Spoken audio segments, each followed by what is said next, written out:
Perdana Menteri Malaysia Yang Amat Berhormat Datuk Seri Ismail Sabri Yaakob hari ini merasmikan Majlis Pelaksanaan Projek Lebuh Raya PEN Borneo Sabah bagi pakej 28, 29 dan 30. Majlis ini turut dihadiri oleh Yang Berhormat Datuk Arthur Joseph Kurup, Timbalan Menteri Kerja Raya, mewakili Menteri Kanan Kerja Raya Malaysia.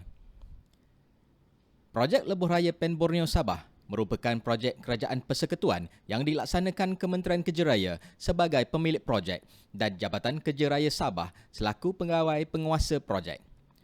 Pembinaan Lebuh Raya PEN Borneo Sabah ini bagi pakej 28, 29 dan 30 sepanjang 58 km dengan kos pembinaan sebanyak 877 juta ini merupakan sebahagian daripada keseluruhan jajaran yang akan merentasi sandakan sehingga Telupit. Secara keseluruhan, skop pembinaan jalan ini akan melibatkan kerja-kerja menaik taraf daripada 2 lorong 2 hala kepada 4 lorong 2 hala iaitu dual carriageway dan terdapat juga pembinaan 3 jambatan baharu dan 1 persimpangan bertingkat. Apabila siap kelak, laluan ini akan menyediakan akses dan perhubungan darat yang selesa, cekap dan selamat terutama kepada penduduk di sekitar daerah beluran. Laluan ini juga akan mempermudahkan urusan logistik dan pasaran hasil pertanian di daerah Telupit dan mampu merancangkan aktiviti pelancongan di sekitar daerah sandakan. Hari ini kita berada di Pakan Kinabatangan untuk Majlis Pelancaran Lebuh Raya PEN Borneo bagi bahagian sandakan ke Telupit yang akan dilancarkan oleh Yang Amat Berhormat Perdana Menteri Datuk Seri Ismail Sabri Yaakob.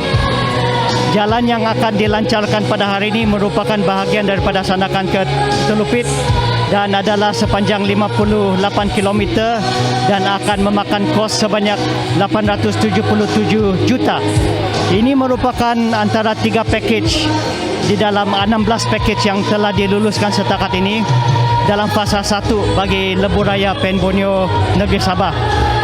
Setelah jalan ini siap, ia akan memendekkan masa perjalanan serta melonjakkan ekonomi daerah di sini, memberi peluang pekerjaan kepada kontraktor-kontraktor tempatan dan meningkatkan kesejahteraan rakyat. Jadi dengan ini memanglah rakyat negeri Sabah mengharapkan banyak supaya Lebuh Raya PEN Borneo ini boleh disiapkan dengan masa yang singkat supaya kita juga boleh mengurangkan jurang infrastruktur di antara Sabah, Sarawak dan juga Semenanjung.